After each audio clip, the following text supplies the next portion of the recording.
Hi everyone, it's Leslie from Wall to Wall Vinyl. I'm coming to you today to do a tutorial on how to completely finish the Witch Feet door hanger.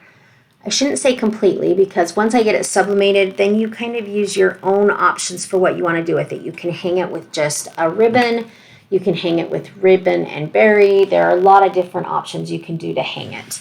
So I shouldn't say I'm going to completely finish it because that will be for another time.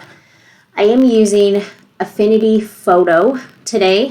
It is very, very similar to Photoshop in that it has almost the exact same capabilities as Photoshop. Since I have become more familiar with it, I actually prefer it. It's a little bit more user-friendly. So we'll go ahead and jump right in. So I've already loaded my design. I wanted to use the design with the words. You also have the option to, when you purchase the design, you get the orange and green shoes. You also get the purple and green shoes. And you have both options with blank signs so you can add whatever sentiment you would like. But I like the Welcome Witches. So we're going to go ahead and keep that. I have made my canvas quite a bit larger because I wanted you to be able to see the entire design. I am using the 18-inch Unisub blank from Single J's, which a big shout out. Jacqueline collaborated with me on this and she has been amazing to work with.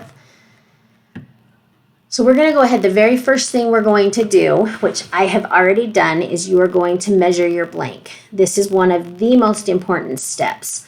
It does not matter if you have tumblers, if you have cutouts. They are all going to vary a little bit in size. And there is nothing worse than getting everything printed and put together and then going to put it on your blank and it doesn't fit. Make sure you are measuring.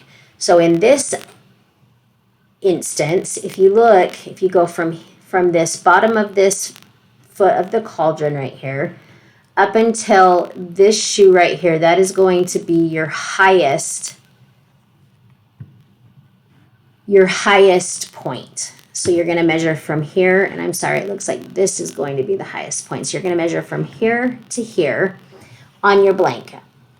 You can use a ruler, you can use a measuring tape. I really like the sewing measuring tapes to do that. It seems to work well for me. My blank is measuring in height. It is measuring 14 inches. And it comes under just 2.5. So what I'm going to do is I'm going to go ahead and move it up to 14.5. I do want a little bit of excess, and that was the wrong one. I do want a little bit of excess for a bleed. Then I measured from here to here, which is my widest point, and it came to 15. So I'm going to go up probably 15.25. so that I have some excess bleed area. The next thing I'm going to do is I'm going to go to Arrange, which is going to allow me to mirror my image. Where we have a cutout, we also have words. You have to mirror your image or it will not line up and will not read correctly. So we've done all of that. Now we're going to come over here. If you look over here on the left side of the screen, you're going to see this effects panel. The other way to get to that is I'm going to go over here and click my layers button, and you can see here is my layer. And if I want to add effects to that, I'm going to come down here to the bottom of the layer panel, and there's this FX. That is your effects panel. If I click on that, it brings up this box, which I have found is the best way to be able to see it clearly and do what you need to do. So if you look at the design, there are all these little intricate, sharp curves that are going to be difficult when cutting to line up perfectly. So what you want to do is add an outline. If you're using Photoshop, it would be adding a stroke. If you're using Silhouette, it would be adding an offset. But in Affinity Photo, it is adding an outline. So if you open this up, and this is pretty simple, if you had a different design, you may want to use a different color. But with this, we're just going to do straight black, and we're going to move this all the way up. And if you see, it's added this outline.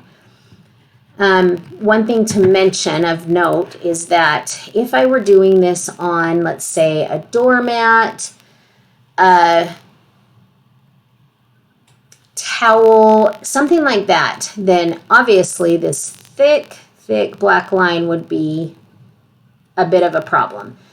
With this, we're putting this on a solid cut blank. So this excess black, even if you had it clear out to here, it wouldn't matter because the blank is only going to allow you to press where there is available space. So we've added our outline. Then we're going to come back over here to our layers panel. What we're going to do is we need to rasterize this layer. So if you right click on that layer, come down here, there is the option to rasterize, and it's going to bring up this little window. We want to not preserve the layer effects, and I will tell you why in just a minute, but we do not want to preserve that. So then we're going to go ahead and rasterize that. And now you can see it's added the black outline in with our main design.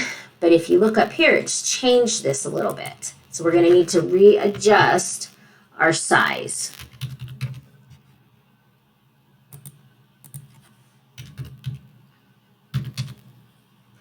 To make it just a little bit smaller because it will change that.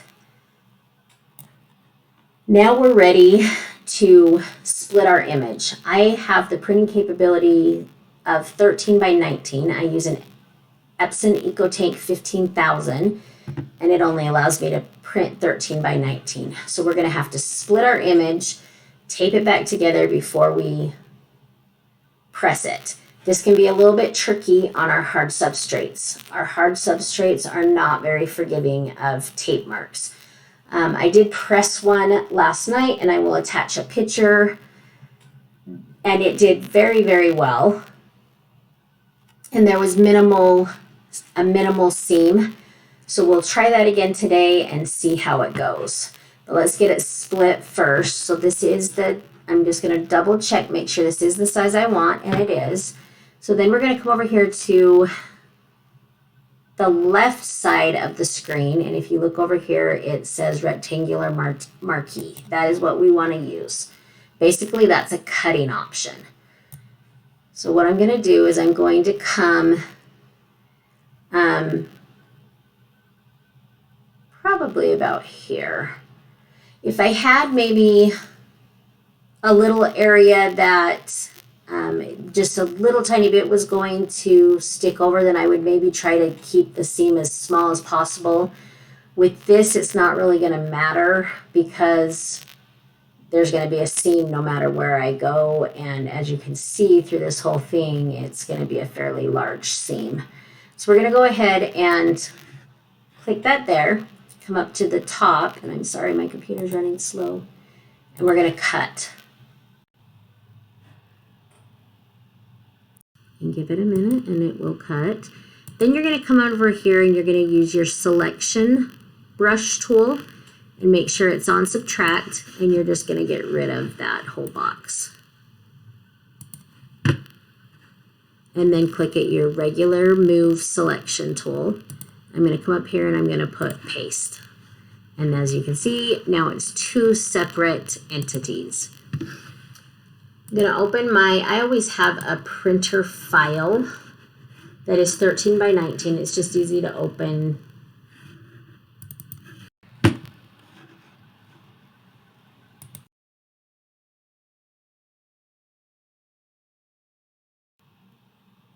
Sorry, you guys, give me just a minute. This computer is extremely slow today. I'm just going to copy this and move it off.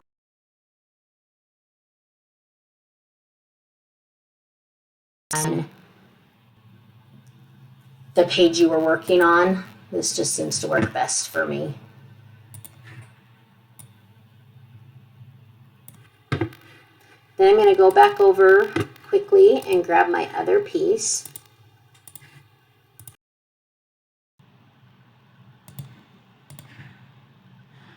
And then I'm just going to go ahead and click in the layers panel and turn that one off so that you can't even see it. Then we'll go ahead and print, and I will pick up shortly with a video on how to tape them together and how to complete the press. Okay, so as you can see, we have printed out our image and I have cut around it. I don't find the need to cut into every groove. Where I'm going to be putting tape to keep it secure to the blank is at an obvious part, so I will cut that close, or if I was going to do the foot, I would cut that close. And I also leave a ridge right along here.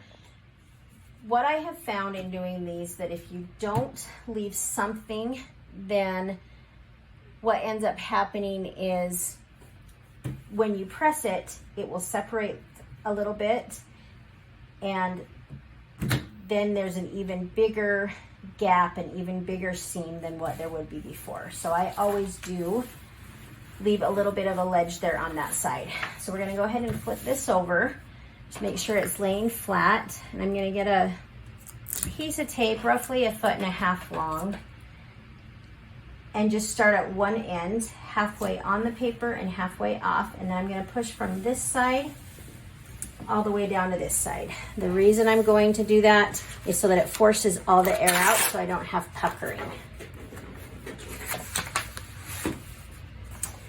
And then I'm going to line my words up first. So I'm going to start right at the middle.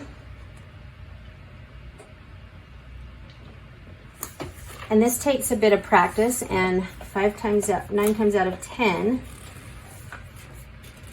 I have to readjust it at the end. So there's that side, and I'm just going to make sure that this side is where I want it to be, which it worked out well today.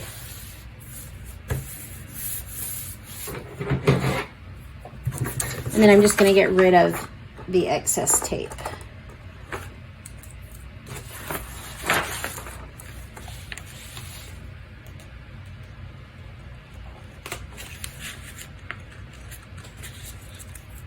All right, then here is my blank,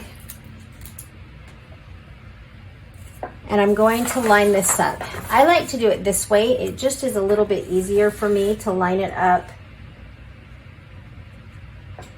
before I even line it up this way instead of trying to fidget with it on the front. Now, if you notice, there are parts that don't line up perfectly. For instance, right here on the leg, it doesn't line up perfectly. That is not going to matter whatsoever because we have our outline that we created in the previous section. That looks pretty good right there. So what I'm going to do is I'm going to pick a spot to secure. And what I'm going to do is go from this angle right here. What I have found is that if you put too many different areas, it ends up bunching, and you don't want that. You want it to lay flat. So I'm just going to secure it in 2 places opposite each other.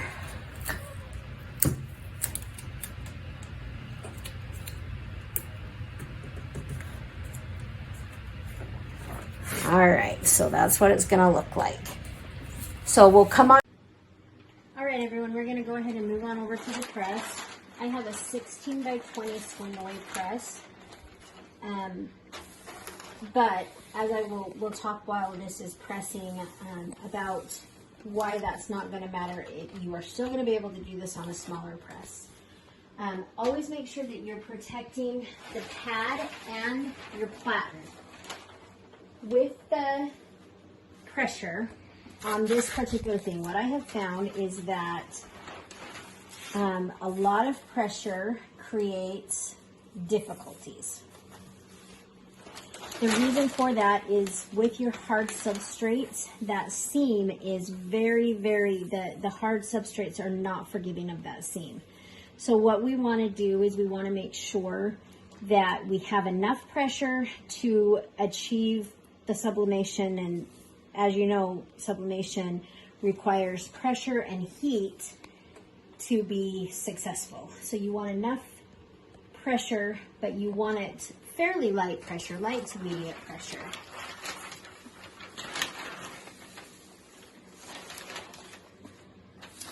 So the reason I say that you can do this with any of your presses, once you've got your design secured, you would be able to very carefully move. And a lot of times I'll just use my paper to move it. So you could go just like this and move it over. It's going to keep, as you can see, my design didn't move at all. But my substrate I was able to move so that I can make sure it's on the platen. So if you're using a smaller size press, it will still work. I'm actually going to flip this way, and it's really about 6s. So I may end up having to move mine over just a little bit. So I will show you how that is done once we get to that point. So I'm going to go ahead and put this down.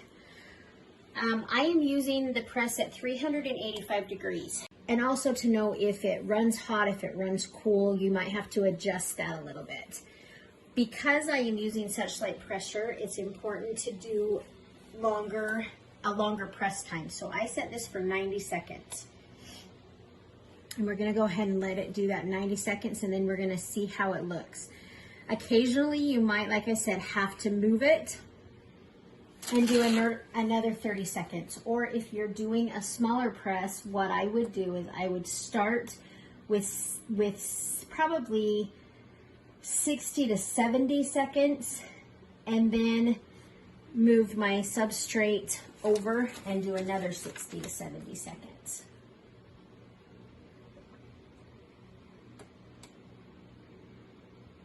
So we're going to give it just another couple seconds, and then we'll go ahead and just kind of see what it looks like.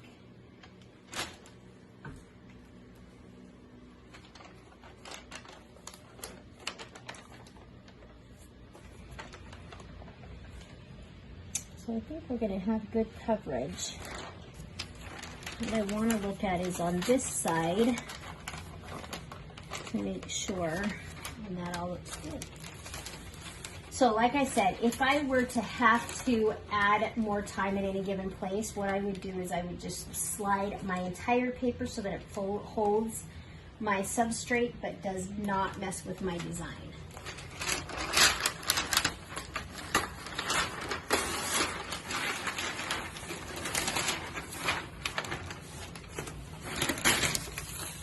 And there is my finished substrate, and it is hot. And obviously you can see I didn't line up as well as I thought I did. But over here I'm missing. What you could do, and what I've done in the past, is I would get a little piece of black paper, and you could easily touch that up. But what I want you to look at is, so my seam wasn't taped as close here, but do you see that you can see very little seam? That would not prevent me, this seam up through here that you can barely see would not prevent me from selling this at all. It will take some practice. I can promise you, any of us, if you've noticed this press is different than the one that was in the previous video. I was doing the orange shoes. So I'm going to show you a couple of different, and if you'll just leave your... All right, you guys, one more follow-up for the witch hanger or solid substrate tutorials. So I wanted to show a progression of kind of when I started the process trying to figure out how to best make the seam. So this was one of my first ones. I am actually not going to sell this. I'm actually giving this to my niece. I wouldn't sell this because I don't feel comfortable with that seam. But this was one of my first ones. Once I figured out the pressure on my particular press, then it got much, much better. So this was couple of them in, and you can still see a seam, but it's getting better and better. And then this was one of my last ones, and hardly any seam. So I followed the same process, just adjusted the pressure a little bit. And you will need to do that with your heat presses, just because there is a difference. And then I'll show you, and with the one that we did tonight, and you can see that the seam is is much better on this one. And you wouldn't be able to see it at all if it weren't for this here where the paper gapped open. So you have to really watch that, because what ends up happening is if you don't get your seam taped, you want just a tiny bit of an overhang, but very, very little.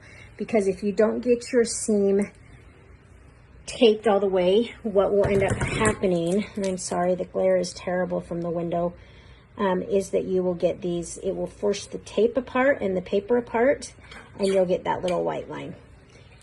Anyway, I hope that is helpful. I wanted you to see the mess ups too, because it's all part of the process. And I didn't want you to think I was pulling the wool over your eyes and made it perfect after the first time, because it takes many, many practices. But here is a great, here's a tutorial that I hope will help you become better and better at it. Thanks for joining.